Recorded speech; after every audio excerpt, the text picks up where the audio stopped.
Baik, Assalamualaikum warahmatullahi wabarakatuh. Kami akan mempresentasikan PPT kami mengenai pemanfaatan limbah cair kelapa sawit untuk memproduksi biohidrogen dengan bantuan Rhododium marinum. Adapun anggota kelompok dari kami yaitu saya sendiri Ega Puspitasari dengan NIM 12120023. Ada Putri Sakina dengan NIM 1212000126 dan ada RR Syafa dengan NIM 1212000127 dan ada Kuala Datin dengan NIM 1212000144. Untuk lebih jelasnya materinya akan disampaikan oleh rekan saya.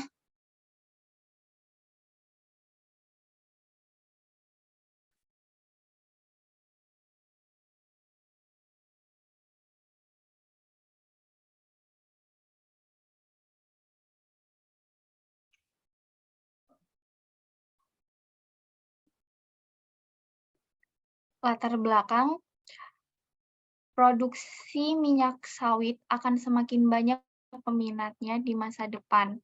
Hal ini mengakibatkan jumlah limbah yang dihasilkan pun sangat tinggi, baik itu limbah padat maupun limbah cair. Limbah cair yang dihasilkan berupa palm oil meal effluent atau POME, air buangan kondensat sekitar 8-12%, dan air hasil pengolahan sekitar 13-23%. Dari 1 ton tandan buah segar TBS, kelapa sawit dapat dihasilkan 600-700 kg limbah cair.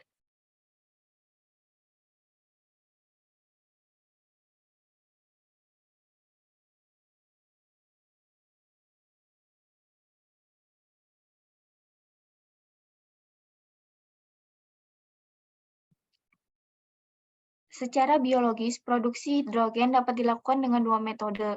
Namun pada penelitian ini digunakan fotosintetik bakteri dan alga di bawah cahaya atau photofermentation. Karena bakteri fotosintetik memiliki kemampuan tinggi dalam mengkonversi substrat secara efisien untuk pertumbuhan maupun produksi biohidrogen dari proses fermentasi.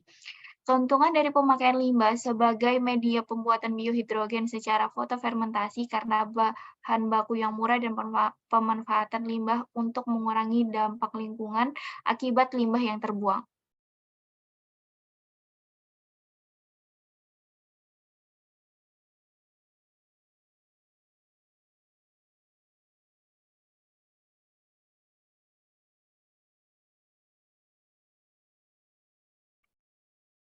Rumusan masalah. Yang pertama, bagaimana kebaharuan produksi biohidrogen dari limbah cair kelapa sawit dengan menggunakan bakteri Rhododium marinum? Yang kedua, berapakah produksi biohidrogen dari limbah cair kelapa sawit selama proses fotofermentasi dengan menggunakan bakteri Rhododium marinum?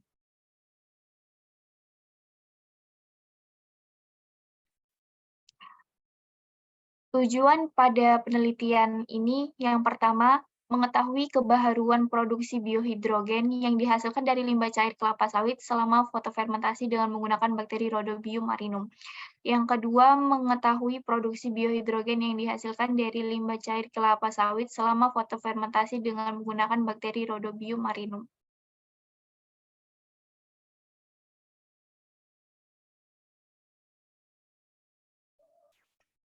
Selanjutnya ada tinjauan pustaka. Yang pertama, kelapa sawit. Tanaman kelapa sawit sendiri itu memiliki nama latin yaitu Elais guineensi Jack yang limbahnya berupa tandan kosong kelapa sawit sebesar 23% atau 230 gram.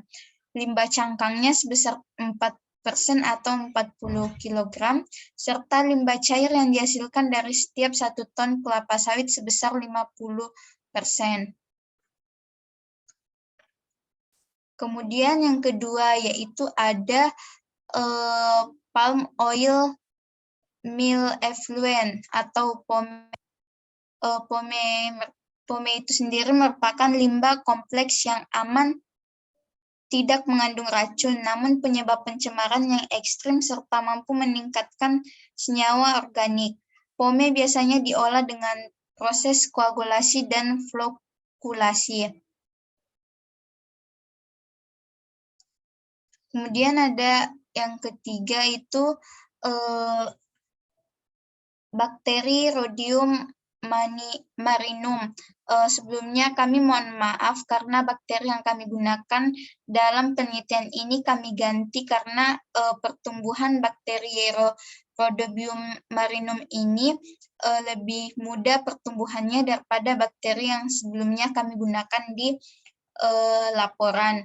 Dan pada proses produksi biohidrogen secara fotofermentasi, bakteri ini menggunakan asam-asam organik rantai pendek sebagai donor elektron dan bantuan cahaya matahari dalam pembentukan energi atau ATP. Bakteri fotosintetik ini juga dapat mendegrasi senyawa-senyawa organik melalui proses fermentasi gelap, lalu memanfaatkan ATP dan senyawa hasil fermentasi atau metabolit sebagai energi dan donor elektron dalam proses produksi biohidrogen.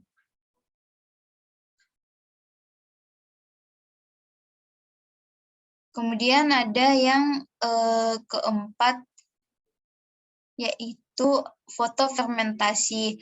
Fotofermentasi sendiri adalah salah satu metode terbaik dalam memproduksi gas biohidrogen menggunakan substrat organik. Mikroorganisme yang mampu menghasilkan gas biohidrogen dari substrat organik selama fotofermentasi tersebut termasuk jenis bakteri fotosintetik purple non-sulfur atau biasa disebut dengan PNS, atau bakteri Rhodium marinum dengan menggunakan sumber energi berupa cahaya.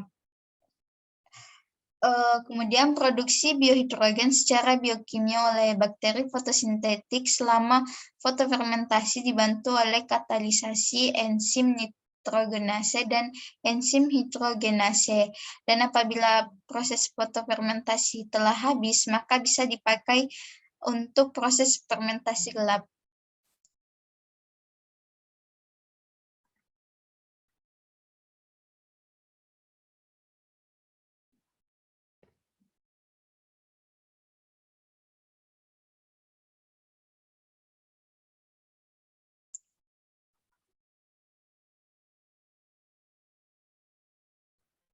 Selanjutnya untuk metode penelitiannya,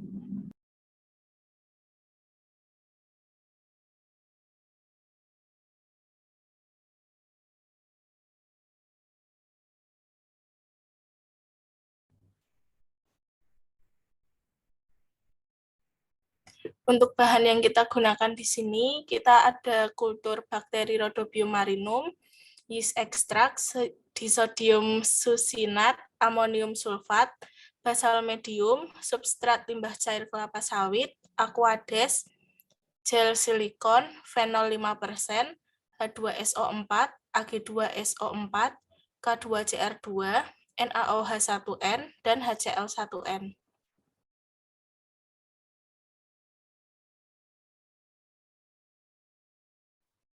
Untuk alat yang digunakan, yang pertama ada timbangan elektrik, yang kedua ada botol duran kultur 500 dan 1000 ml, ada tub 5 ml, botol serum 120 ml, gelas kimia, gelas ukur 10, 50, dan 100 ml, corong pemisah, pipet pastur, lampu ukur 100, 50, dan 10 ml, ada centrifuge, kemudian spektrofotometer, gas kromatografi, mikropipet, autoklav, shaker, lampu TL, magnetic stirrer, pH meter, dry bed, dan water bed.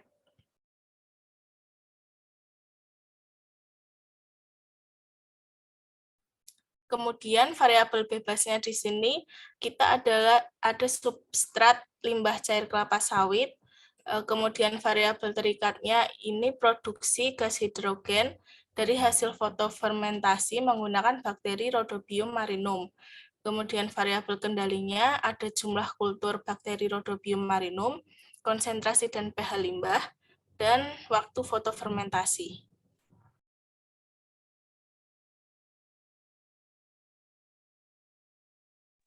Untuk diagram alir sendiri, yang pertama pembuatan media tumbuh bakteri. Pembuatan medium ini menggunakan yeast ekstrak disodium suksinat, amonium sulfat, basal medium yang dilarutkan ke aqueous pada botol duren. Ini dilakukan sentrilisasi dengan autoclave dengan suhu 121 Celcius selama 20 menit. Kemudian proses selanjutnya adalah kultivasi bakteri. Kultivasi bakteri ini bertujuan untuk menumbuhkan bakteri Rhodobium marinum. Nah, media tumbuh ini telah disteril di adjust pH pada laminar air flow yang disesuaikan pada pH 7 dengan menggunakan larutan NaOH 0,1 dan HCl 0,1. Nah, media tumbuh ini akan ditambahkan ke stok kultur bakteri Rhodobium marinum dengan absorbansi 0,2. Atau jika dalam perhitungan total jumlah sel 9,10⁻⁶ per mili. Nah, stok bakteri ini akan ditambahkan sebanyak 1/10 dari media tumbuh secara aseptis pada laminar airflow. Nah, MT ini akan diberikan stok bakteri dikultivasi dengan magnetic sweater agitasi 1 disertai tubular lamp sebesar 4 kali 15 watt dengan suhu kamar. Kultur sel ini akan dipanen setelah mencapai stasioner OD 1 atau lebih dengan ditandai semakin memerahnya warna kultur bakteri. Sampling medium ini dilakukan selama kultivasi bakteri berlangsung, yaitu setiap hari dalam waktu 2 minggu dengan mencari OD bakteri pada hasil media menggunakan metode spektrofotometri. Nah, nilai OD ini akan diukur dengan spektrofotometer pada panjang gelombang 680 nm sehingga nilai OD akan dapat dikonversi menjadi kurva pertumbuhan bakteri. Kemudian menuju ke persiapan medium produksi. Yang pertama, kita melakukan preparasi sampel limbah cair kelapa sawit. Proses ini menggunakan limbah cair kelapa sawit yang dipreparasi dengan proses filtrasi, adjust pH, dan sterilisasi. Proses filtrasi ini menghilangkan kotoran yang terdapat pada limbah cair kelapa sawit. Setelah proses filtrasi, limbah akan dimasukkan ke dalam 3 botol duren molase dan 3 botol duren vinase. Untuk mengukur pH limbah dilakukan dengan pH meter dengan indeks pH antara 6 sampai 8. Kemudian botol yang pertama pH 6, yang kedua pH-nya ke-7, yang ketiga pH 8 dengan katalis NaOH1N atau HCl1N. Kemudian botol yang terakhir akan berisi limbah yang disterilisasi pada autoclave dengan suhu 121 Celcius selama 20 menit. Kemudian proses yang kedua yaitu pembuatan medium produksi untuk fotofermentasi. Nah, di sini botol vial yang digunakan hanya sebanyak 80 ml. Limbah organik cair kelapa sawit yang sudah disterilisasi di autoclave digunakan untuk pembuatan MP fotofermentasi dengan konsentrasi limbah 10%, 50%, dan 100% pada masing-masing vial yang diperlakukan. Nah, pada botol vial konsentrasi 10 akan terdiri dari 10 ml organik, kemudian ditambahkan aquades. Kemudian untuk 30 ml akan ditambah konsentrasi 50%, dan yang terakhir akan ditambah sebanyak 100% konsentrasi. Kemudian proses selanjutnya yaitu karakterisasi medium produksi yang diawali dengan pengukuran kadar gula total. Dalam sini analisis gula dilakukan dengan metode fenol asam sulfat. Metode ini menggunakan standar gula dan uji gula sampel untuk mendapatkan persamaan matematis analisa gula. Kemudian yang kedua ada pengukuran COD asam organik total yang dilakukan dengan pengukuran asam organik dari COD menggunakan reagen kalium dikromat anhidrat dan silver sulfat dan kalium hidrogen petalat sebagai larutan standar. Standar yang digunakan terdapat beberapa konsentrasi, lalu menggunakan analisis uji COD ini dilakukan pada sampel sebelum fotofermentasi dan setelah fotofermentasi. Kemudian ke proses selanjutnya yaitu fotofermentasi. Fotofermentasi ini digunakan untuk fotofermentasi merupakan fermentasi yang menggunakan bakteri fotosintetik dengan bantuan cahaya sebagai sumber energi. Kemudian selama fotofermentasi berlangsung, bakteri Rhodobium marinum akan menggunakan biomasa dari substrat limbah organik cair kelapa sawit yang digunakan sebagai melakukan metabolisme menghasilkan yang biohidrogen. Kemudian dilanjutkan dengan pengukuran kadar biohidrogen menggunakan kromatografi gas. Nah, produksi gas ini dapat diketahui dengan berubahnya warna media produksi menjadi lebih terang saat difotofermentasi dan timbulnya gelembung busa pada botol vial 120 ml. Pengambilan gas pada botol ini dilakukan dengan string gas untuk mengukur gas yang diproduksi setelah fotofermentasi sekaligus untuk uji injeks gas ke gas kromatografi. Nah, volume gas yang terbentuk ini dicatat pada setiap waktu pengambilan sampel. Masing-masing akan diukur oleh skala yang ada pada string.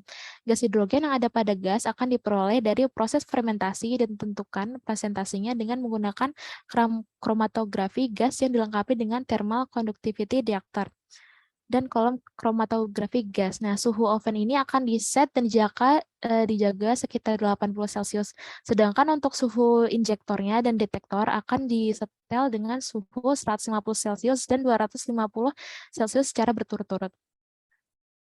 Gas yang digunakan ini adalah pembawa nitrogen ultra high purity dengan kecepatan 8 mili per menit.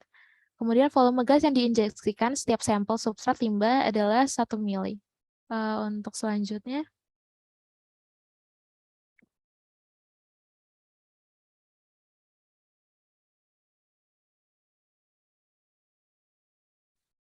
untuk analisis data dilakukan dengan cara uji analisis varian ANOVA atau ANOVA satu arah dengan menggunakan SPSS. Nah, uji ANOVA ini dilakukan untuk mengetahui pengaruh perlakuan konsentrasi dan pH terhadap jumlah gas biohidrogen yang terbentuk dari limbah cair kelapa sawit.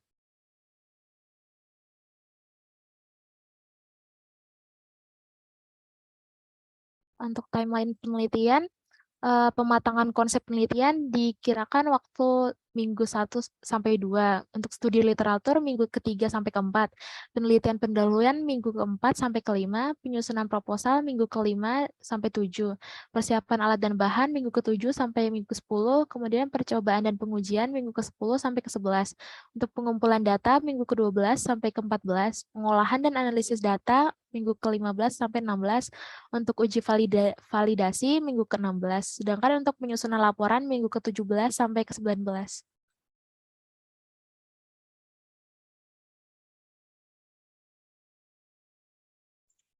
Sekian presentasi dari kelompok kami.